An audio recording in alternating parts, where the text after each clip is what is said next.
Play-by-post runs at a different speed than a game around a table. This is good for fitting into people's lives, but it does suggest sometimes a different style of play. In particular, it can mean that characters may want to be more prepared to open up in role-playing terms than a similar set of characters might be in a long-running in-person campaign. Let's talk about emotional touchpoints.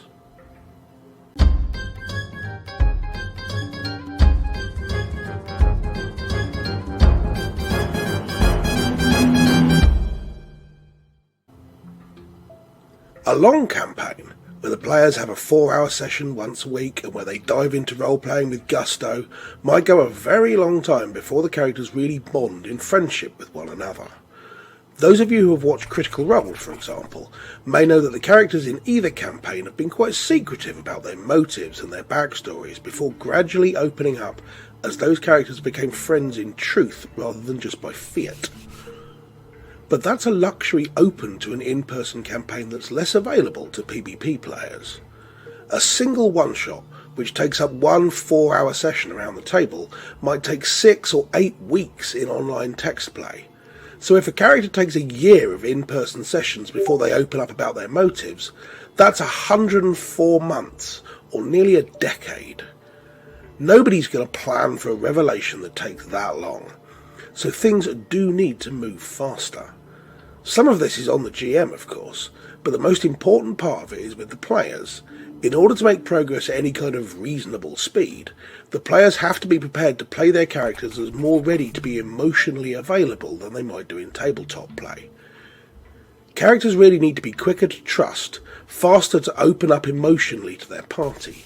NPCs need to be more ready than may seem strictly realistic to advance the party in their hierarchy, or to assign a more complicated mission. This is a suspension of disbelief thing. If it's too fast, then it will seem rushed and rather like railroading.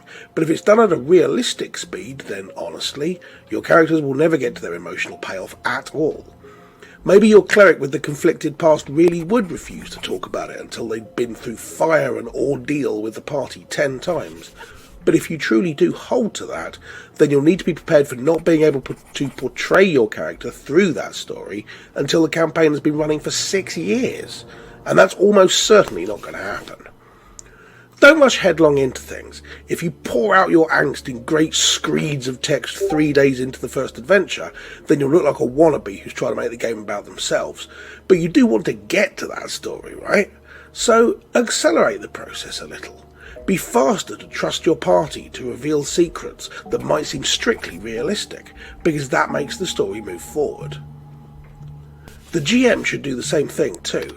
Is it realistic that the captain of the guard decides after one successful giant spider trapping mission that the party should be trusted to defend half the city? Maybe not. But we want to get to the cool bits of the story, and the story is about the characters, not the NPCs. You can all tell better tales together if the characters have the opportunities given to them to do so. Some of those opportunities are given by the GM, certainly, but some are provided by the players themselves. It is a great moment for any GM, but especially any PBP GM, where a bunch of things happen where the GM didn't need to get involved at all. Characters talking to one another, coming up with plans, sharing stories, sharing emotions, unprompted, without being under a mystical mind spell forcing them to do so, or in response to being asked, "So, what do you do now?" These bring delight to every GM heart when they happen, and they make the adventures more fun for the players too.